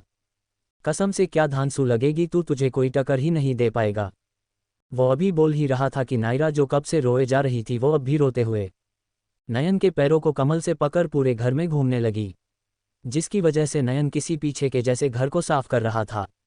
वो खुद को बाहर निकालने के लिए मस्कत करते हुए बोला, अबे पागलों की डॉक्टर, मैंने गलत क्या बोला? तुझे पता भी है मेरे बॉक्सेस भी तेरे कपड़ों से महंगे होते हैं। अरे मैंने अगर बीच बाजार मेरे बॉक्सेस को बेचा न तो उसे लोग लाखों में खरीदेंगे। नयन की बात सुन ज्ञान जी उसे तंज कसते हुए बोले, तेरी गंदी चड़ी को भी लोग लाखों में खरीदेंगे। कहाँ से आते हैं इतने टपोरी लोग, जरा मिलना मुझे उनसे। अपने डैड को अपनी फुल टूस बेइज्जती करता सुन नयन चिढ़ते हुए बोला, क्या डैड आप हर बार मेरी इज्जत का पाव भाजी बना देते हो? नयन को खुद से पाव भाजी से कंपेयर करता सुन ज्ञान जी अपना मुंह बनाते हुए बोले, बेटा पाव भाजी की भी मुंबई में तुमसे ज़्यादा इज्जत और डिमांड है। ज्ञान जी बात सुन नयन रोनी आवाज़ में बोला, डैड प्लीज हर बार आप अपनी परी के लिए मेरा पोपट बनाना बंद कीजिए। ज्ञान जी ने नयन की बात सुनी तो जरूर, पर उसे अपने एक कान से घुसा दूसरे से निकाल बोले, आखिर में तू मानता है कि नायू मेरी परी है और तू अपनी माँ का मगरमच्छ? अपने डैड और छोटे भाई को किसी पड़ोसी के तरह लड़ता देख नक्श उन्हें चुप कराते हुए बोला, हो गया आप दोनों का। नक्श की बात सुन जहां नयन शांत हो गया, वही ज्ञान जी बच्चों के जैसे मुंह बना के बोले, अरे मैं कहा ये नोनू ही मुझसे हर बार लड़ने आ जाता है। अपने डैड की बात सुन जहां नक्श ने अपनी गर्दन न में हिला दिया, वहीं नयन ने अपना सर फ्लो पे पटक लिया। नक्श अब इन दोनों को छोड़ नायरा के पास उसे चुप कराते हुए बोला, नायू चुप हो जाओ, मैं तुम्हारे लिए कल एक नई ड्रेस ला दूंगा। नायरा अपनी नाक पूछते हुए बोली, पिंकी प्रॉमिस। नक्श उसकी लाल नाक को खींचते हुए बोला, प्रॉमिस। नक्श की बात सुन नायरा ने नयन को कंबल सहित जमीन पे फेंका, फिर ऊपर चली गई। नयन भी बिना कुछ बोले खुद को और कंबल को घसीटते हुए ऊपर चला गया। नक्श ने उन दोनों को देखा, फिर किसी को कुछ मैसेज कर वो भी ऊपर चला गया। ज्ञान जी भी अपनी जगह से उठते हुए बोले, चलिए आज का तमाशा खत्म। फिर भव्या जी ज्ञान जी दोनों अपने रूम के तरफ बढ़ गए। सेल्समैन, सर कॉकरोच के लिए पाउडर लेंगे क्या? पप्पू, नहीं, हम कॉकरोच को इतना लाड प्यार नहीं करते। आज पाउडर लगा देंगे तो कल परफ्यूम मांगेगा। सेल्समैन बेहोश। आज भव्या जी के पैर जमीन पर टिक नहीं रहे थे। टिके भी कैसे, उनकी लाडली को आज अवार्ड मिलने वाला है। आखिर उन्होंने आपने सभी बच्चों की मेहनत और लगन आपने आंखों के सामने देखा है। भले ही वो उन लोगों को कुछ भी बोल दे या चप्पल से मारे, पर उन्हें अपने बच्चों पर बहुत गर्व महसूस होता है। भव्या जी नीचे हॉल में अपनी साड़ी को एडजस्ट करते हुए बोली, दी सुपरस्टार नोनू जी, हमें आज ही आपकी बहन के अवार्ड शो में जाना है, कल नहीं। तैयार तो तुम सुबह से ऐसे हो रहे हो जैसे आज तुम्हारी मूवी का कोई प्रमोशन हो। नयन अपने हाथ में जूता लिए सीढ़ी से नीचे उतरते हुए बोला, ऑफो मोम, आपको पता है ना मैं कितना बड़ा सुपरस्टार हूँ। अगर किसी ने मुझे वहाँ पहचान लिया तो मेरे पीछे फोटोस ऑटोग्राफर्स के लिए पड़ जाएंगे। नयन की बातें सुन जहाँ भव्या जी ने अपना मुंह बना लिया, वही ज्ञान जी अपने रूम से टाई एडजस्ट करते आते हुए बोले, बेटा ध्यान रखना, फोटो ऑटोग्राफ के लिए पीछे पड़े, कहीं तुम भी बंदरों वाली हरकत देख सरा हुआ टमाटर अंडाले के पीछे ना पड़ जाए। ज्ञान जी बात सुन जहाँ भव्या जी मुस्कुराने लगी, वही नयन ने अपना मुंह बना लिया। नयन अपना जूता पहनते हुए बोला, मोम, आप मेरे पीछे तो किसी जुल्मी सास के जैसे पड़ जाती हो, पर आप भाई को तो कुछ नहीं कहती, वो भी तो अभी तक नहीं आए हैं। उन्हें नहीं बोलोगी कि हम लेट हो रहे हैं? Business tycoon नेक्सू। नयन की बात सुन जहाँ भव्या जी अपना चप्पल निकलने को हुए कि नयन उनके कदमों में बैठते हुए बोला, अरे माता, आज के दिन इस बेचारे को आराम करने दो। फिर दुनिया जहाँ की मासूमियत लाते हुए बोला, माते, मुझे अपने कैक्टस जैसे बाल बनाने में पूरे 1 घंटे लगे हैं। इन्हें आज बॉक्स दो, कल अपने चप्पलों का स्पेशल सेल वाला आशीर्वाद देना। भव्या जी नयन की बात सुन बोली, ये करंट लगा हुआ बाल बनाने में तुझे 1 घंटा लग गया? मुझे बोल देता किचन का प्लग खराब हो गया है, तुझे वहाँ खड़ा कर स्विच ऑन कर देती तो 5 मिनट में बन जाते। अपनी माँ की बात सुन नयन अपनी आंखें बड़ी बड़ी कर बोला, इसीलिए आपको नहीं बोला, नहीं तो आप प्लग ही क्यों मेरे बाथटब में कट डाल मेरे पूरे शरीर को कक्ष जैसा बना देती।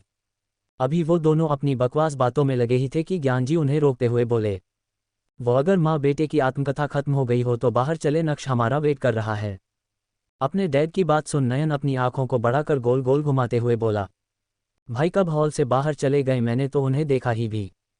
फिर वो अपना मुंह बनाते हुए बोला, आप लोगों ने मुझे बताया नहीं, भाई के पास उड़ने की सुपर पावर आ गई है। अगर मुझे पता होता तो मैं उनसे इंडियन पड़ोसियों के जैसे एक कटोरी में उधार मांग लेता। नयन की ऊटपटांग बात सुन भव्या जी तो साइड से निकला गई। वही ज्ञान जी ने अपना सर ना में हिलाया, फिर नयन का कॉलर पकड़ घर से निकल गए। वही गाड़ी में नक्श जो कि ड्राइविंग सीट पे बैठा था, उसके चेहरे पर परेशानी साफ साफ दिख रही थी। अपने भाई के चेहरे पे परेशान देख नयन सीरियस होते हुए बोला, क्या बात है भाई, आप परेशान लग रहे हो? अगर कोई बात है तो डैड को बताओ, वो कल से ही ऑफिस जाएंगे। वैसे भी घर में बैठे बैठे उनका पेट निकल गया है। नयन की बात सुन ज्ञान जी पीछे से उसे कुशन मरते हुए बोले, अगर फंक्शन तक अपने कैक्टस वाले बाल को सही सलामत रखना है तो अपना ये कभी न बंद होने वाला मुंह बंद करके रखो। अपने डैड की बात सुन नयन ने अपना मुंह टेढ़ा कर दिया उसकी बचकानी हरकत को इग्नोर करते हुए। भव्या जी बोली, नक्शु क्या बात है, कोई प्रॉब्लम है क्या?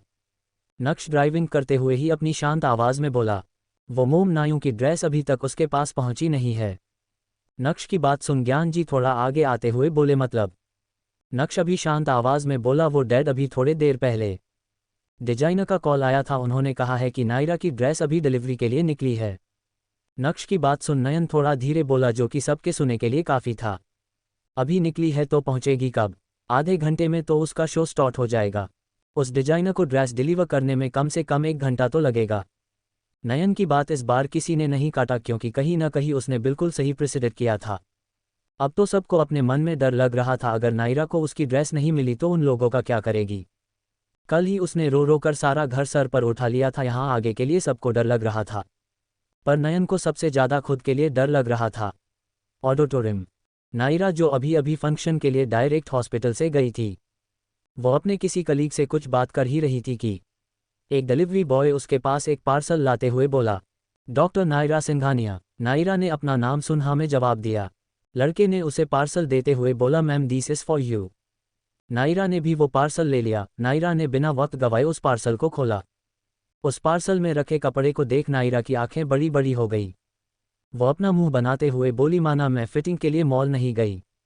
इसका क्या मतलब भाई, बिना फिटिंग किए ही मुझे ये ड्रेस पहना देंगे? अभी वो अपने ड्रेस को देख कुछ सोच ही रही थी कि उसके पास एक लड़की आते हुए बोली, मैम मुझे आपका मेकओवर करने के लिए भेजा गया है। जैसे ही नायरा ने उस लड़की की बात सुनी, उसने कन्फ्यूज़न में ही अपना सर हाँ में हिला दिया। अब उसके पास चॉइस ही क्या थी? अगर उसके भाई ने उसके लिए यही भेजा है तो यही सही। आज की जरूरी उपदेश, अगर कोई सुबह सुबह उठने में नखरे दिखाए तो बस एक तरीका आजमाना है, वह अपने आप उठ जाएगा। उसके कान में जाकर धीरे से कह दो, तेरे पापा तेरा मोबाइल चेक कर रहे हैं। सिंघानिया परिवार के सभी अपनी लाडली के सक्सेस को देखने के लिए फ्रंट सीट पे बैठे थे। बैठे भी क्यों ना, आखिर पूरे एशिया में उनका दबदबा भी सबसे अलग था। नक्श अपने फ़ोन में नायरा के ड्रेस का अपडेट देखते हुए बोला, उन्हें आने में अभी भी वक्त लगेगा। नक्श की बात सुन ज्ञान जी भव्या जी ने अपने सर पे हाथ रख दिया। वही नयन डर से अपने नाखूनों को चबाने लगा। इसी कश्मकश में अवार्ड शो स्टार्ट हो गया। अवार्ड शो को करीबन 2 घंटे हो गए थे। भव्या जी नक्श से सवाल करते हुए बोली, आज तुम्हारा डिजाइनर ड्रेस लेके पहुंच तो जाएगा, या फिर कहीं उसका मन तो उस ड्रेस को पहनने का नहीं करने लगा? अपनी माँ को ऐसा बोलता देख नक्श ने उन्हें अपनी अजीब नज़रों से देखते हुए कहा, मोम अब वो लोग ट्रैफिक में फेस हुए हैं तो मैं इसमें क्या कर सकता हूँ? नक्श की बात सुन भव्या जी ने अपना मुंह बनाते हुए बोली, मुझे तो पता ही नहीं था कि लंदन के रोड का हाल भी मुंबई के रोड जैसे हो गए हैं। उन दोनों की बात सुन ज्ञान जी उन्हें शांत कराते हुए बोले, अरे चुप हो जाओ, अवार्ड शो अपने एंड पे पहुंच चुका है और यहाँ हमारी नायों का कुछ आता पता नहीं है। भव्या जी अपनी आंखें गोल गोल घुमाते हुए बोली, कहीं नायों को ड्रेस नहीं मिला है तो वो गुस्से में स्टेज पे आने को मना तो नहीं कर दिया है न? भव्या जी के बात सुन नक्श उन्हें शांत कराते हुए बोला, मोम ऐसा कुछ नहीं है, नायों बस ड्रेस के लिए स्टेज पे आने से मना नहीं करेगी। ज्ञान जी भी अपना समर्थन देते हुए बोले, अगर नायों का बस चले, वो स्टेज पे अपने नाइट सूट में आ जाए, वो तो आपके डर से उसे खुद को अच्छा दिखाना पड़ता है। ज्ञान जी की बात सुन भव्या जी अपना मुंह फुलाते हुए बोली, अच्छा तो मैं उसे दिन भर भूत बन के घूमने दूँ? एक तो इस लड़की को अपने बाल बनाने में पता नहीं कौन सा पहाड़ तोड़ना होता है, जो हर वक्त कंघी करना भूल जाती है या फिर ऐसे ही बालों को छोड़ देती है। नक्श अपनी बक बक मशीन बनी माँ को चुप कराते हुए बोला, मोम अब आप चुप भी हो जाए, अभी हमारा फोकस नायों पर होना चाहिए। अभी वो सब अपने में लगे हुए ही थे कि उन्हें नयन के जोर जोर से दांत टिकटिकाने का आवाज आया, जिसे उन तीनों की नज़र ज्ञान जी के पास में बैठे नयन पे गई। ज्ञान जी उसे अपनी चीड़ भरी नज़रों से देखते हुए बोले, अब क्या हो गया? नयन अपने आवाज़ में डर लाते हुए बोला, आप लोग तो अपनी प्यारी नायों के प्रकोप से बच जाएंगे, पर मेरा क्या, मुझ जैसे प्यारा मासूम सा बच्चा तो उसकी ज्वालामुखी में जल जाएगा। नयन की ओवर एक्टिंग को देखते हुए ज्ञान जी बोले, सीधे सीधे बोलो ना। नयन ज्ञान जी की बात से चिढ़ते हुए बोला, तो सीधी सीधी बात यह है कि अगर नायों को उसकी ड्रेस न मिली तो कल मैंने मजाक में बोला था कि मेरे बॉक्सर्स पहन लेना, पर अब की हालतों को देखते हुए लग रहा है कि नायूं मेरे ही सारे कपड़े उतार मुझे अपने बॉक्सर्स पे घर लेके जाएगी।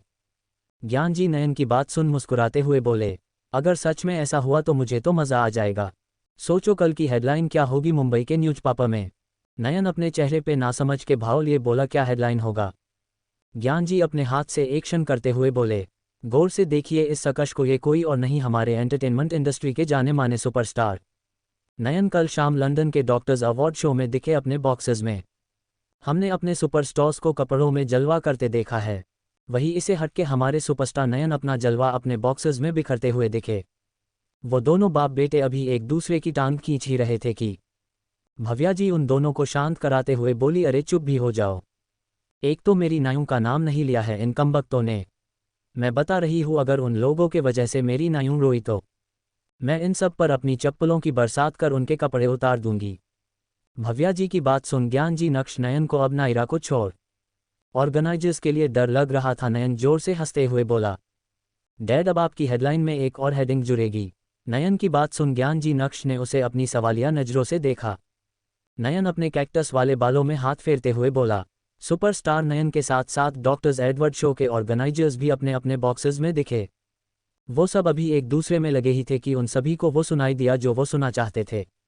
उन सब के कानों में अनाउंसमेंट गई, now big hand up loss for the best surgeon of the year, doctor Naira Singhania, जिनके सर्जरी का परसेंट 100% है। जैसे ही सिंघानिया परिवार ने नायरा का नाम सुना वो सभी उसके लिए एक्साइटेड हो गए। भव्या जी ने तो ज्ञान जी का हाथ कस के पकड़ लिया। वो नायरा का नाम सुन अपने दिल में सुकून का भाव रख अपने चेहरे पर मुस्कान लिए बोली, मेरी बेटी बड़ी हो गई है। भव्या जी की बातें सुन ज्ञान जी उनको साइड से गले लगाते हुए बोले, हमारी बेटी बड़ी हो गई है तो आप उसे अब बात बात पे डांटना कम कीजिए और अपने चप्पलों से भी कम आशीर्वाद दीजिए। ज्ञान जी के बातों को हवा में उड़ाते हुए बोली, इतनी भी बड़ी नहीं हुई है। उन सब की आंखें बस नायरा को देखने के लिए यहाँ वहाँ देख रहे थी। नक्श नयन तो अपनी छोटी सी रोतलू बहन को देखना चाहते थे जो हमेशा उनके पास किसी न किसी की शिकायत लेके आती थी, आज सच में उन्हें बता रही थी। उसका एक अलग मुकाम है, आज उन्हें लोग उनकी बहन के नाम से जानेंगे। आज वो दोनों कोई बिजनेस टायकून या सुपर स्टार नहीं बल्कि डॉक्टर नायरा सिंघानिया के भाई थे। आज की रात को सपनों भरी बनाने के लिए टीटी ने चिंटू को प्लेटफॉर्म पर पकड़ लिया। टीटी टिकट दिखा। चिंटू, अरे मैं ट्रेन में आया ही नहीं। टीटी, क्या सबूत है? चिंटू, अबे सबूत यही है कि मेरे पास टिकट नहीं है। इनका तो चलता रहेगा, आपके पास क्या सबूत है? कमेंट कर बताए। And please like share and comment. सभी लोग अपनी पलकें पिछाए अपने घर की या यूँ कहे अपने जिंदगी की शहजादी का इंतजार कर रहे थे। आखिर में उनका इंतजार खत्म हो ही गया। उनके चांद ने स्टेज पे अपना पहला कदम रख ही दिया। जब सिंघानिया परिवार ने नायरा की पहली झलक देखी तो वो एक झटके में अपने चेयर से उठ खड़े हो गए। ज्ञान जी, भव्या जी, नक्श अपनी आंखें बड़ी बड़ी कर जहां नायरा को देख रहे थे, वही नयन ने नायरा को देखा तो उसे ऐसा लग रहा था जिसे कहीं उसकी आंखें न निकल जाए। सिंघानिया परिवार ही क्यों, एडिटोरियम में सबकी नज़रें नायरा पर ही थी। सबकी नज़रें नायरा पर हो भी क्यों ना, इन गोरों के बीच में हिंदुस्तान की कली अपनी महक जो बिखेर रही थी। आज नायरा की एक झलक भी किसी को जिंदगी भर के लिए अपना दीवाना बनाने के लिए काफ़ी है। दीवाना बनाए भी क्यों ना, जो नायरा हमेशा वेस्टर्न कपड़ों में जलवा बिखेरती थी, आज वो कांजीवरम साड़ी में अपनी स्थिरता दिखा रही थी। जिस लड़की को अपने बालों को समेटना भी पहाड़ लगता था, आज उसने अपने बालों को चोटी में समेटा था। उसमें भी उसकी चोटी को ताजे मोगरों के फूल से बने गजरे का 4 चांद लगा संजोया था। नायरा के चाल में जो हर वक्त कॉन्फिडेंस दिखता था, आज उसकी चाल इतने भीड़ में भी अपनी पायल की घुंघरू का सौर फैला रहे थे। नायरा जो बिना कुछ किए ही सबसे अलग दिखती थी, आज की शाम कुछ अलग कर सबके लिए कुछ खास हो गई थी। नयन, जिसने इंडिया में इतने सारी हीरोइनों के साथ काम किया जिनकी खूबसूरती ही अलग थी, पर आज वो भी अपने दिल में बोल रहा था उसकी बहन सबसे अलग है, सबसे खास है। उसने अपनी एंजल सी दिख रही बहन को देखने के बाद अपने डैड को देखा, जो हर वक्त अपनी परी पर प्राउड फील करते थे। आज वो अपनी शहजादी का ये अवतार अपनी नम आंखों से देख रहे थे। नयन उनके मूड को लाइटें अप करते हुए अपने पास में खड़े ज्ञान जी को जोर से दार चिमटी काट ली, जिसे ज्ञान जी की चीख निकल गई। वो अपने हाथ को रगड़ते हुए नयन को अपनी गुस्सल आंखों से देखने लगे। नयन अभी भी अपनी आंखें बड़ी बड़ी कर ज्ञान जी को देखते हुए बोला, मिस्टर सिंघानिया, आप श्योर है कि स्टेज पे खड़ी लड़की आपकी बेटी है? ज्ञान जी नयन की बातों से चिढ़ते हुए बोले, मिस्टर नोनू, मैं इतना तो श्योर हूं कि स्टेज पे खड़ी लड़की मेरी ही बेटी है, पर तुम्हारी ऐसी अजीबोगरीब हरकत देख ये बात मैं तुम्हारे लिए नहीं बोल सकता हूँ। नयन ने जब ज्ञान जी की बात सुनी तो उसने अपना मुंह बना लिया, फिर उन्हें साइड से गले लगाते हुए बोला, डैडी। फिर उनके गले में अपना मुंह रगड़ते हुए बोला, आज मुझे पता चला कि वो आपकी परी क्यों है। फिर स्टेज की तरफ देखते हुए बोला, वो हम सब की परी है। इतना बोल नयन भी नायरा को देख भावुक हो गया। ज्ञान जी ने जब नयन की बात सुनी तो वो मुस्कुरा उठे, फिर उन्होंने नयन को भावुक देख ज्ञान जी ने नयन को कसके गले लगा। वो नयन को चिढ़ाते हुए बोले, तुम तो हमेशा मेरी नायों को रोतलू बोलते रहते हो और अब तुम रोतलू बन गए हो, सुपरस्टार नोनू। खुद के लिए रोतलू सुन नयन चिढ़ते हुए बोला, ये टैग आपकी परी बेटी के लिए है जो हर जगह पापा की परी बनके घूमते रहती है। भव्या जी तो नायरा को देख रोने ही लगी। उन्हें तो अपनी आंखों पर यकीन ही नहीं हो रहा था कि सामने स्टेज पे खड़ी लड़की उनकी बेटी नायू है। अपनी माँ के इमोशंस को समझते हुए नक्श ने उन्हें अपने लगे से लगा लिया। भव्या जी अपनी भावुक आवाज में बोली, देखो ना नक्शू, ये हमारी नायू है, जो हर वक्त तुम्हारे गोद में रहती थी, जो हर वक्त अपनी बहती नाक लेके नोनू के पीछे भागती थी, नोनू को तुम्हारे आसपास भी भटकने नहीं देती थी। आज वो कितनी बड़ी हो गई है। फिर मुंह बनाते हुए बोली, और कितनी सुंदर भी। भव्या जी की बात सुन नक्श मुस्कुरा उठा। अभी नक्श भव्या जी को संभाल ही रहा था कि उन्हें नयन की बात सुनाई दी। मोम, मुझे तो पता ही नहीं था कि आपकी बेटी आपसे भी ज़्यादा सुंदर हो गई है। देखना कहीं आपके मिस्टर सिंघानिया को लेके भाग न जाए। भव्या जी को अब तक इमोशनल हो रही थी। वो अपना चप्पल निकलने को झुकी ही थी भव्या जी के एक्शंस को समझते हुए। नयन ने ज्ञान जी को साइड कर बंदर के जैसे कूदते हुए भव्या जी पास पहुंचकर उन्हें लगे से लगा लिया। नयन ने भव्या जी पर अपनी पकड़ मजबूत करते हुए बोला, वैसे मोम एक बात बोली। भव्या जी अपनी नाक सिकुड़ते हुए बोली, बोल। नयन नायरा को देखते हुए बोला, मेरी बहन बिल्कुल कोई राजकुमारी है, और आज हमारी राजकुमारी को बहुत सारे गौर लोगों की नज़र लगने वाली है, तो उसकी और साथ में मेरी भी नज़र उतार देना। नयन की बात सुन भव्या जी उसे अपनी आंखें चढ़ाते हुए बोली, उसकी नज़र उतरना तो समझ में आता है, पर तेरी नज़र किस खुशी में उतारूं? नयन भव्या जी के सवाल का जवाब बड़े स्टाइल में देते हुए बोला, ओफो मोम, आप ये तो मानती हो कि आज नायों कयामत लग रही है, बोले तो बवाल। नयन की बात सुन पहले तो भव्या जी ने मुंह बना लिया, फिर अपना सर हाँ में हिला दिया। अपनी माँ को हाँ करता देख नयन अपनी बात आगे बढ़ाते हुए बोला, आपको ये तो पता है कि मैं एक इंटरनेशनल सुपरस्टार हूँ। नयन की ये वाली बात सुन भव्या जी ने चिढ़ते हुए हाँ में गर्दन हिला दी। नयन फिर भव्या जी को पकाते हुए बोला, तो मोम, नायों को ये बवाल वाली खूबसूरती भी तो मुझसे मिली है, अपने बवाल वाले सुपरस्टार भाई से। नयन की बात सुन भव्या जी उसे तंज कसते हुए बोली, बवाल वाला भाई या बावला वाला भाई? अपनी माँ की ऐसी बातें सुन नयन चिढ़ते हुए बोला, आप दोनों हस्बैंड वाइफ हमेशा मेरी बेइज्जती क्यों करते रहते हो? भव्या जी इस बार भी नयन को तंज कसते हुए बोली, अच्छा तो तुम्हारी इज्जत भी है करंट वाले सुपरस्टार? इनको देख मुझे तो यही याद आ रहा है। माँ देखो बेटा, शरारती लड़कों से दूर रहा करो। लड़का, माँ मैं इसी वजह से तो स्कूल नहीं जाता। सुनते ही माँ के उड़ गए होश। नयन ने जब भव्या जी की बात सुनी तो उसने अपना रुख अपने पूज्य पिताजी के तरफ किया, जो उसे उसकी माँ के कठोर नज़रों के साथ साथ तीखी जुबान से बचा सकते थे। वो ज्ञान जी के तरफ मुड़ते हुए बोला, मिस्टर सिंघानिया, आप अपनी मिसेस को समझा दीजिए कि इसे आगे। नयन कुछ बोलता कि ज्ञान जी को देख वो अपनी आंखें बड़ी कर गोल गोल घुमाते हुए भव्या जी के तरफ मुड़ते हुए बोला, मोम, आपके पति परमेश्वर पागल हो गए हैं, क्यों ना इसी अवार्ड शो में आप मेरे लिए गोरे डैड ढूंढ लो। नयन की बात सुन भव्या जी ने बिना कोई देरी किए नयन के कैक्टस वाले बालों को पकड़ गोल गोल घुमा दिया। नयन अपनी मुंडी के साथ साथ खुद भी गोल गोल घूमते हुए बोला, मोम, मैं आपका राज दुलारा बेटा हूं, अगर आप मेरे बाल नोच लेंगी तो कौन चपरगंजू टकल्लू मुझे अपनी बेटी देगा? नयन के इतने नखरीले अंदाज सुन भव्या जी अपनी आंखें मटकाते हुए मुंह बनाते हुए बोली, मुझे तो वैसे भी तुझसे कोई उम्मीद नहीं है। अपनी मोम के इतने जहरीले शब्द सुन नयन अपने दिल पे हाथ रखते हुए बोला, बस माँ बस, आगे कुछ मत कहना, इसे आगे मेरा ये नाजुक सा दिल बर्दाश्त नहीं कर पाएगा। भव्या जी ने अब जाके नयन के बाल छोड़े, फिर उसके सर पर टपली मार दी। नयन ने जब अपने बालों को अपनी जेलम माँ के हाथ से आज़ाद देखा तो उसने राहत की सांस ली।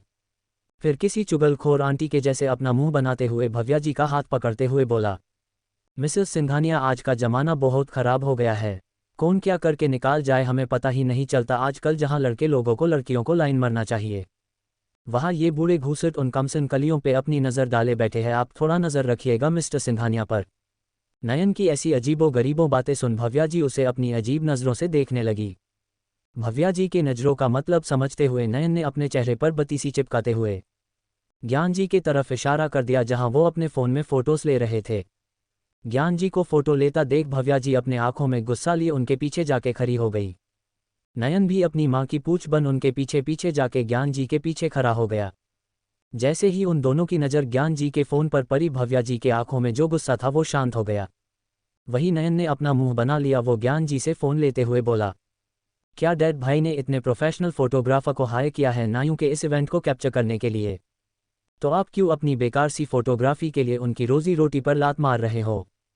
ज्ञान जी ने नयन के बातों को सुन बिना कुछ बोले उसके पीठ पे अपना मुक्का जमा दिया। खुद पे इतना अत्याचार होते देख नयन अपने बड़े भाई के पीछे छुपते हुए बोला, भाई देखो, ये जालिम लोग आपके प्यारे से नन्हे भाई को बुली कर रहे हैं। नक्श नयन को आगे लाते हुए बोला, तू ये अपनी चटपट थोड़ी देर के लिए बंद क्यों नहीं करता? नयन अपना मुंह बनाते हुए बोला, भाई आप जानते हो ना, अगर मैंने इधर उधर की बातें ना की तो मेरे पेट में गैस हो जाती है। आपको अच्छा लगेगा लोग मुझे गैस वाला सुपरस्टार बोले? नयन को फिर से बकवास करता सुन नयन ने उसके गाल पे प्यार से चपत लगा दी। नयन अपने गाल को सहलाते हुए रोने की एक्टिंग करते हुए बोला, कोई मुझसे प्यार नहीं करता। मैं जा रहा हूँ अपनी फैन गर्ल्स के पास, अब वही मेरे बालों में तेल लगाएंगी, मेरे पीठ की सिकाई करेंगी और तो और मेरे गालों पर फेस पैक लगा देंगी।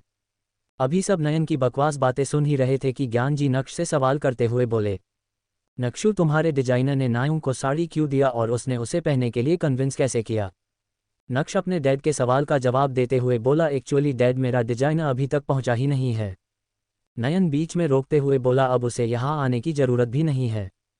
नक्श की बातें सुन भव्या जी नक्श से दूसरा सवाल करते हुए बोली, तो फिर नायू के लिए ड्रेस लाया कौन, वो भी साड़ी? जहाँ तक मुझे पता है नायू के हॉस्पिटल में अभी कोई इंडियन दोस्त नहीं है जो उसे साड़ी गिफ्ट कर सके। जैसे ही सब ने भव्या जी बात सुनी सब सोच में पड़ गए। वही नयन जो अभी तक अपने डैड के लिए हुए फोटोज को बड़े गौर से देख रहा था, वो बेख्याली में ही बोला, ये ड्रेस तो फेमस डिजाइनर कायली का डिज़ाइन किया हुआ है। जैसे ही सब ने नयन की बात सुनी सबके कान खड़े हो गए। सब अपनी अपनी सोच में अपने दिमाग के घोड़े दौड़ा ही रहे थे कि उन्हें अपने पीछे से नायरा की आवाज़ आए, मोम, डैड। इतना बोल नायरा झट से आके उन दोनों को साथ में गले से लग गई। भव्या जी ज्ञान जी दोनों ने साथ में ही अपनी शहजादी को अपने सीने से लगा लिया। नायरा ने अपना सर्टिफिकेट अपने बड़े भाई नक्श को दिया। वही नयन ने बिना किसी लाट लपेट के नायरा से उसका अवार्ड छीनते हुए बोला, अब ये अवार्ड मेरे रूम में रहेगा और मेरे रूम में एक अवार्ड का स्वागत है। वही नक्श अपने चेहरे पे हल्की मुस्कान लिए सर्टिफिकेट को देखते हुए बोला, और ये मेरे। जहां नायरा अपने बड़े भाई की बात सुन खुश हो गई, वही नयन के तरफ मुड़त हुए बोली, तेरे रूम में तेरी कौन सी अवार्ड है, ज़रा मुझे बताना, सब तो तूने मेरी रखी है। भले ही नायरा ने बोल दिया था पर उसे भी अपने दिल में पता था कि उसके भाई उसकी अचीवमेंट्स को उससे ज़्यादा संजोग के रखते हैं। तू मुझे ही अपने रूम में रख ले, मैं भी किसी अवार्ड से कम हूँ क्या? इतना बोल नयन ने भव्या जी ज्ञान जी नक्श के तरफ अपनी नजरें कर देखा। उन तीनों ने ही अपने अपने कंधे उचका दिए। तीनों को ऐसे करता देख नयन अपना पैर पटकते हुए बोला, चीटिंग चीटिंग, आप लोग चीटिंग करते हो मेरे साथ। इसी बात पे आज का जोक पेश करते हैं। सोनू यार मोनू, एक मज़ेदार बात बता। कुंवारों को लगता है कि सारे समस्या का समाधान शादी है, जबकि शादीशुदा को लगता है सारी समस्या की जड़ शादी है। मोनू की बात सुनकर सोनू बेहोश हो गया। नयन अपनी बीती सबको सुना तो रहा था, पर किसी का भी ध्यान उसके बातों पे नहीं था। सब अभी अपनी नन्ही शहजादी में बिजी थे। ज्ञान जी नायरा को अपने अलग कर उसे ऊपर से नीचे देखते हुए बोले, गॉर्जियस, बिल्कुल किसी सियासत की महारानी लग रही है मेरी शहजादी। अपने डैड के मुंह से इतना प्यार कॉम्प्लीमेंट सुन नायरा शर्मा गई। भव्य जी अपने आंखों से काजल निकल नायरा को लगाते हुए बोली, नजर न लगे मेरी बच्ची को, इन सब गोरों की देखो तो कैसे अपनी आंखें निकल निकल मेरी नन्ही सी परी को घूर रहे हैं। भव्या जी की बात सुन ज्ञान जी गर्व से बोले, घूरे भी क्यों ना, आज तक इन लोगों ने कभी भी सुंदर होनहार, मेरा मतलब ब्यूटी विद ब्रेन का कॉम्बिनेशन कभी देखा नहीं होगा ना। ज्ञान जी ने भव्या जी को नायरा से साड़ी के बारे में पूछने का इशारा किया, जिसे समझते हुए भव्या जी नायरा से कोई सवाल करती की। नायरा पहले ही नक्श का हाथ पकड़ उसे सवाल करते हुए बोली, क्या भाई, आपके डिजाइनर को मेरे लिए साड़ी ही डिज़ाइन करने को मिला था लास्ट मोमेंट पे? नायरा का सवाल सुन सब हैरान हो गए थे। नक्श अपने आंखों को सख्त करते हुए बोला, तुम्हें ऐसा क्यों लगा कि ये साड़ी मेरे डिजाइनर ने रेडी किया है? क्या वो तुम्हें पर्सनली देने आया था? नक्श का सवाल सुन नायरा कुछ सोच में पड़ गई। वही सब समझ रहे थे कि नक्श नायरा से बात घुमा के सवाल कर रहा है, जिसे वो पैनिक न करने लगे। नायरा थोड़ा सोचते हुए बोली, नहीं, ये साड़ी मुझे आपके डिजाइनर ने आके नहीं दिया, मुझे तो ये साड़ी पार्सल में मिला था। आपको तो पता है ना, मैं इसे पहनने के मूड में भी नहीं थी, पर आपके मेकअप आर्टिस्ट के वजह से मैंने इसे पहनने का रिस्क लिया। नायरा की पूरी बात सुन ज्ञान जी नायरा को अपने तरफ करते हुए बोले, आर्टिस्ट? बेटा वो आर्टिस्ट कहाँ है, अभी हमें भी उसे मिलाओ। अपने डैड की बात सुन नायरा अपना मुंह बनाते हुए बोली, वो मुझे जल्दी जल्दी रेडी कर चली गई, मेरी फोटोज भी नहीं दिखाई कि मैं उसमें कैसी लग रही हूँ। नायरा की बात सुन भव्या जी अपने सख्त आवाज़ में बोली, चली गई? कहाँ चली गई? तुम्हें उसका नाम नंबर या कहाँ से आई थी कुछ पता है, या बस यूं ही चल दी उसके साथ मेकअप खेलने? भव्या जी की बात सुन नयन रावण के जैसे अपना गला फाड़ फाड़ हंसने लगा। वही नायरा ने अपना मुंह फुला लिया। वो अपने फूले हुए मुंह से बोली, मोम, मुझसे इतना क्वेश्चन क्यों कर रही हो, भाई से ही पूछ लो ना। फिर थोड़ा शर्माते हुए बोली, अगर आपको मेरा मेकअप इतना ही अच्छा लग रहा है तो आप भाई को बोल दो, वो आपके लिए उस आर्टिस्ट को बुला लेंगे। नायरा की बात सुन नयन उसके सर पर टपली मारते हुए बोले, अबे घोंचू, अगर भाई को उस आर्टिस्ट के बारे में पता होता तो वो तुझसे क्यों पूछते? नायरा अपने कान के पीछे खुजलाते हुए बोली, हाँ बात तो तू ठीक कर रहा है, इतना बोल। वो कुछ सोचते हुए बोली, इसका मतलब भाई ने उसे मेरा मेकअप करने के लिए नहीं भेजा था? इतना बोल वो अपने होठों का पाउट बनाते हुए बोली, ओह ओ तेरी, मतलब मैंने किसी और का मेकअप आर्टिस्ट चोरी कर लिया? ओ भाई साहब, मैं कितनी कामचोर हूँ। मोम ठीक बोलती है, मैं बिल्कुल नकारा हूँ। अपनी बेटी की बेवकूफ़ी देख भव्या जी को अपनी किस्मत पे बहुत पछतावा हो रहा था। वो अपना चिढ़ा हुआ चेहरा लेके ज्ञान जी के तरफ मुड़ी। ज्ञान जी भव्या जी के कंधे पे अपना हाथ रख थपथपा दिए, जैसे बोल रहे हो, जैसी भी है हमारी ही बेटी है तो मैनेज तो करना पाएगा। वो दोनों अभी एक दूसरे से इशारों में बात कर ही रहे थे कि नयन नायरा का मजाक उड़ाते हुए बोला, हाँ, मेकअप आर्टिस्ट के साथ साथ तू लोगों की साड़ियाँ भी चुराने लगी है छपरी चोर। खुद के लिए छपरी चोर सुन नायरा ने नयन के कैक्टस वाले बालों को अपने दोनों हाथ से पकड़ गोल गोल घुमा दिया। नयन भी अपने बालों के साथ गोल गोल घुमाने लगा जिसे उसे चक्कर आने लगे। खुद को संभालने के लिए वो नायरा के बालों को पकड़ जमीन पे बैठ गया। नयन को अपने बालों से लटकता देख नायरा अपनी माँ के तरफ मूर्त हुए चिल्लाई मोम। नायरा के आवाज़ से भव्या जी ज्ञान जी अपने होश में वापस आए। भव्या जी चिढ़ते हुए नायरा के तरफ मुड़ते हुए बोली, अब कहाँ जमीन फट गई जो इतना चिल्ला रही हो। नायरा अपनी रोनी आवाज़ में बोली, मेरे बाल। जैसे ही भव्या जी ने नायरा के मुंह से बालों का जिक्र सुना उन्होंने अपनी पैनी नज़र नायरा के बालों पे डाला। नयन को नायरा के बालों के साथ बैठा देख भव्या जी ने बिना सोचे समझे नयन को अपनी एक लात जमा दी। फिर उसके करंट वाले बालों को पकड़ उठाते हुए बोली, नालायक, कितनी बार कहा है नायों के बालों से कोई मजाक नहीं।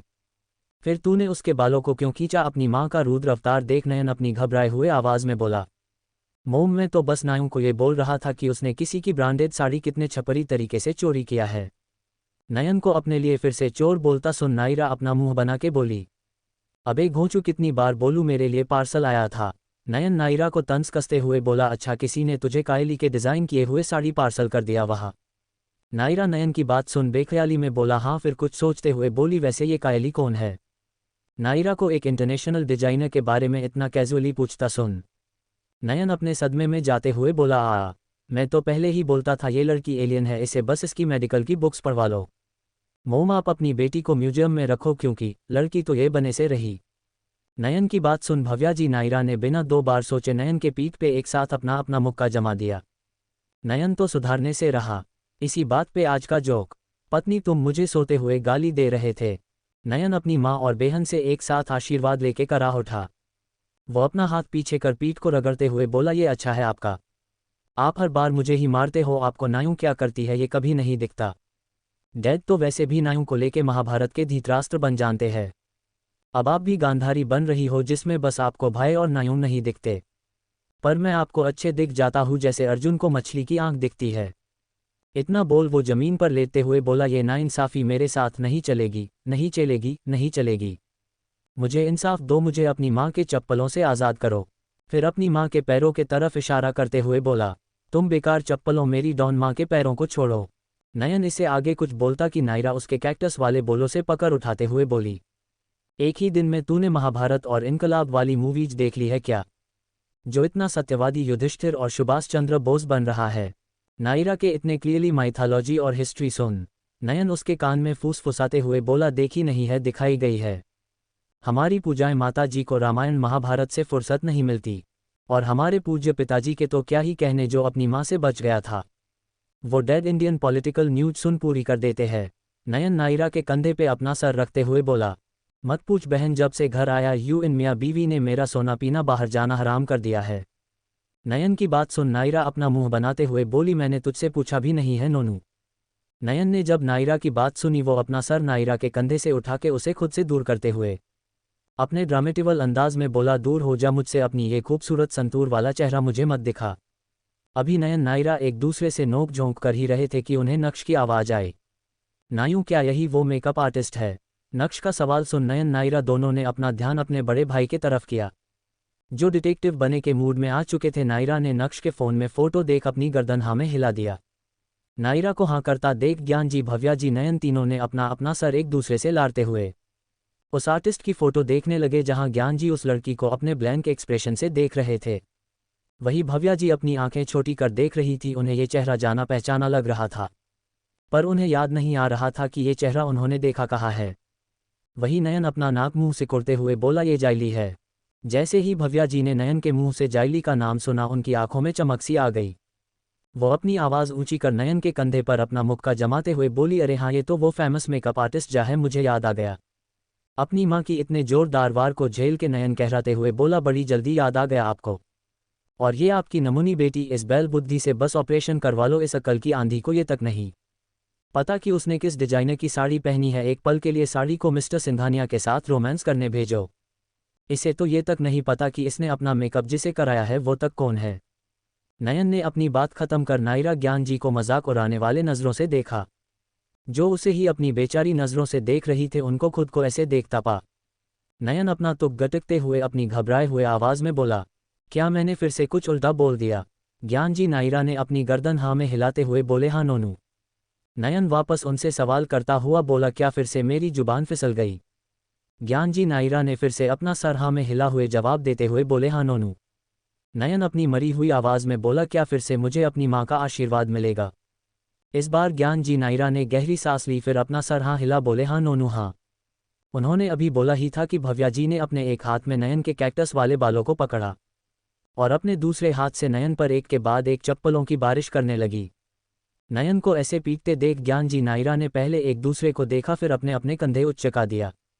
वो लोग अपने में ही लगे थे। नक्श ने उनका ध्यान अपनी तरफ करते हुए बोला, क्या आप लोगों को ऐसे ही पेट भरना है? आप लोगों को डिनर के लिए बाहर नहीं जाना है? नक्श को इतने कैजुअली बोलता देख ज्ञान जी अपनी आईब्रो उठाते हुए बोले, हाँ डिनर करने तो हम चलेंगे ही, पर उस महान शख्सियत के बारे में भी तो हमें बता दो जिसने नायों को साड़ी पहनवा दिया। ज्ञान जी की बात सुन नक्श हल्का मुस्कुराया, फिर अपने सर को खुजलाते हुए अपने फ़ोन को देखने लगा। नक्श का ऐसा रिएक्शन देख नयन नायरा की आंखें बड़ी हो गई और उनके कान खड़े हो गया। वही ज्ञान जी नक्श को अपनी आंखें छोटी कर अलग ही नज़रों से देख रहे थे। पर इन सब से अलग भव्या जी उस इंसान का नाम सुनने के लिए क्यूरियस हो रही थी। उन्होंने नक्श के अलग बर्ताव पर बिल्कुल भी ध्यान नहीं दिया। इतना वक्त बीत जाने पर भी नक्श से उस इंसान का नाम न सुनते हुए आखिर में उन्होंने बिना लार लपटते हुए, मतलब बिना घुमाए, नक्श से पूछ ही लिया, बेटा बता भी दो उसका वो महान व्यक्ति कौन है? क्या अब इसके लिए तुम्हें भी मेरा आशीर्वाद चाहिए? इनका सवाल जवाब तो चलता रहेगा, आपके लिए तो हमारे पास कुछ अलग है। मास्टर जी तुमने होमवर्क क्यों नहीं किया? चिंटू मैं हॉस्टल में रहता हूँ ना। मास्टर जी तो चिंटू हॉस्टल में होमवर्क कैसे कर सकता हूँ? हॉस्टल वर्क देना चाहिए था ना। फिर हुई चिंटू की जोरदार धुनाई। तो क्या लगता है दोस्तों, कौन होगा जिसने नायरा को इतनी डिजाइनर साड़ी दी, ये तक कि उसे मेकअप आर्टिस्ट तक रेडी करने को भेजा? कौन है जिसका नाम लेने के लिए नक्श के है भाव इतने बदल गए हैं? क्या ये कोई जाना पहचाना इंसान है या कोई अनजान जिसे नक्श खुद हैंडल करना चाहता है बिना किसी को कुछ पति नहीं? तुम्हें कोई गलतफहमी है?